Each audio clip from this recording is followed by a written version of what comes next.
This video is designed to demonstrate how to use Stata to conduct a more complex path analysis than in the previous video.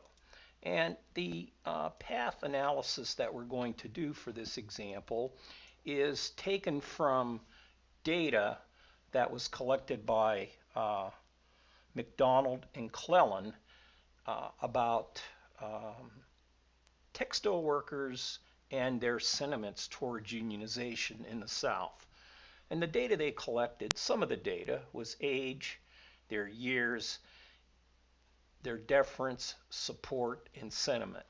How these variables related to their sentiment toward unionization. And we consider these exogenous independent variables and these endogenous independent variables because these independent variables depend on these exogenous variables. In this case, deference and support depend on age. This is an endogenous dependent variable because all of our variables ultimately are used to explain variability in sentiment. So in order to do this analysis, because we were given the variance-covariance matrix, we have to create a do file. And the instructions about how to do that were provided in an earlier video. So in order to be able to import the covariance-variance matrix into Stata, we need to create this kind of a do file in order to get the data into the program so we can use it. And so what I'm going to do is run this do file right now.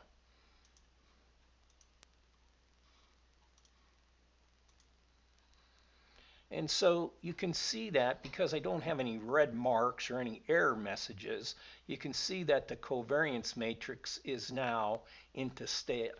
Matter of fact, we can browse and we can see the covariance matrix in the data browse mode. Now what I'm going to do is I'm going to build my model. Okay, so you see I get a drawing canvas, and I'm going to just zoom that up a little bit. And so what I'm going to do is to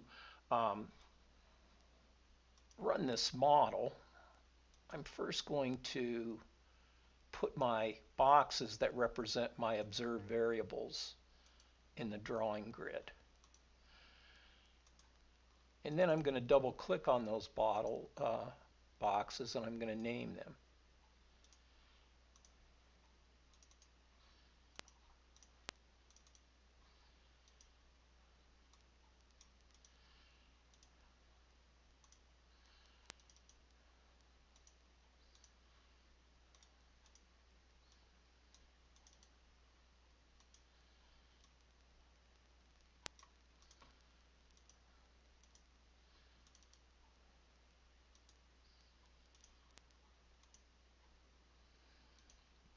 I'm going to move this box over a little bit.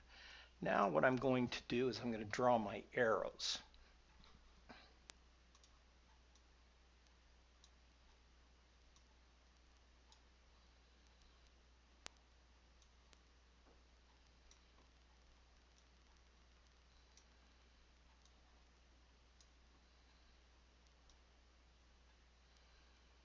And then don't forget to put in the covariance path between age and years.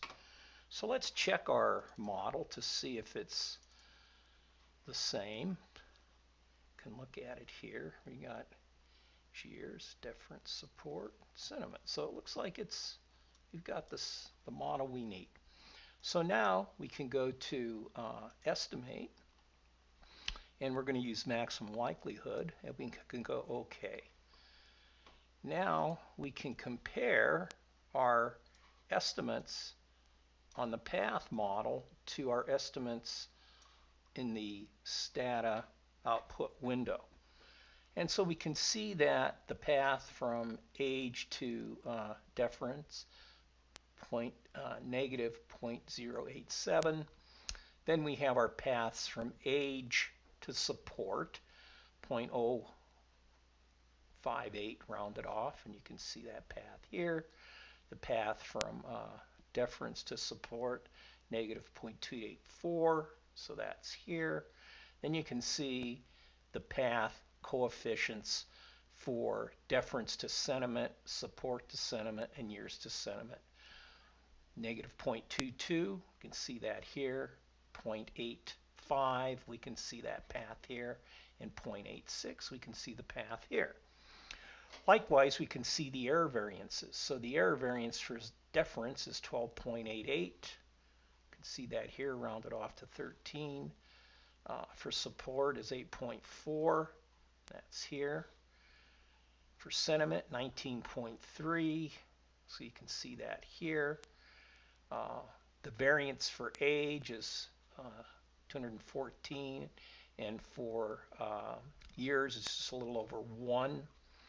And then our covariance, the path is 7.09, or rounded off 7.1.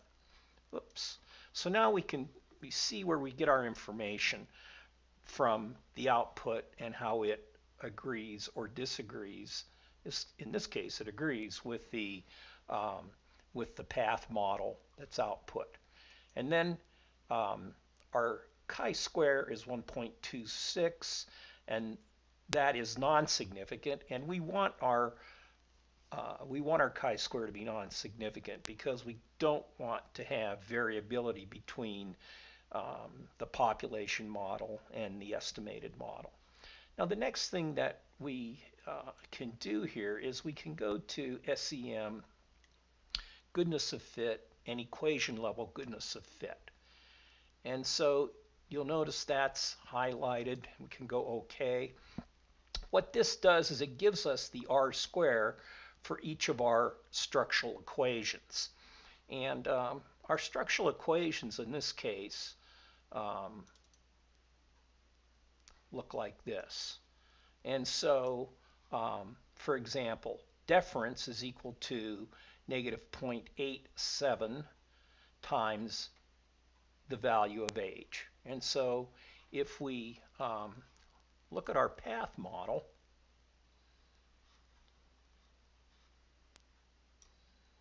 we can see that this is the path coefficient for the relationship between age and deference. Then we have another path coefficient, support, and in this case, support, the path coefficient is negative 2.85 times deference plus 0.0579 times age. And so if we look at our coefficients, these are our path coefficients here. They're in this table, and they're also in our model. So you can see that the path coefficient between deference and support is negative 0.28, and age and support is 0.058. So the idea here is that age and deference are contributing to explaining variability in support. So the equation for support has the variables deference and age in them. And if we just look at deference, of course, it just has age in it, and we can see that path. So only age is connected to deference, so that's the only variable, the only independent variable that's explaining it. That's why it's the only one in its structural equation. So for this particular example, we have 1, 2, 3 structural equations. And the final structural equation is really the relationship that describes sentiment. And that structural equation is looking at the contribution of deference, negative 0.217, or 0.218 times deference plus 0.850 times support plus 0.861 times years. And so that's the structural equation for sentiment. Now, when I ran the goodness of fit equation level, these give the R squares for each one of these equations. So the R square, let me pull this over here. So the R square for that first equation is 0.113, this equation here. Our R square for this equation, the second one, the equation for support is 0.230, and you can see that here. And then our final equation, the third one for sentiment, the R square is 0.390. And our overall R square for the model is 0.20, or yeah, 0.20. So these are the structural equations, and we will talk about those more in class.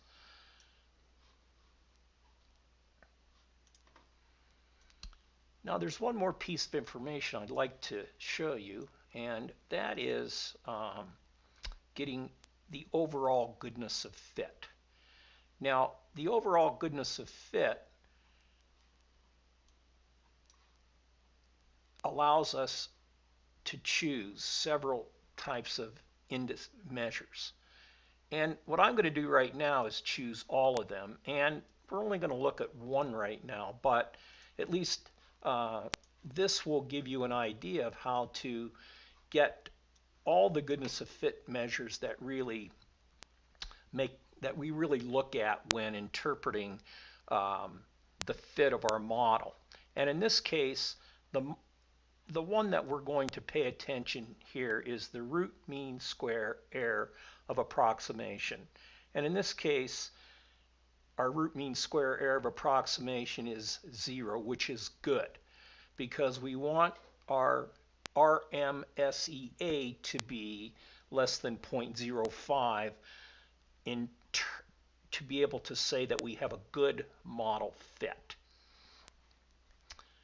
Okay, so this is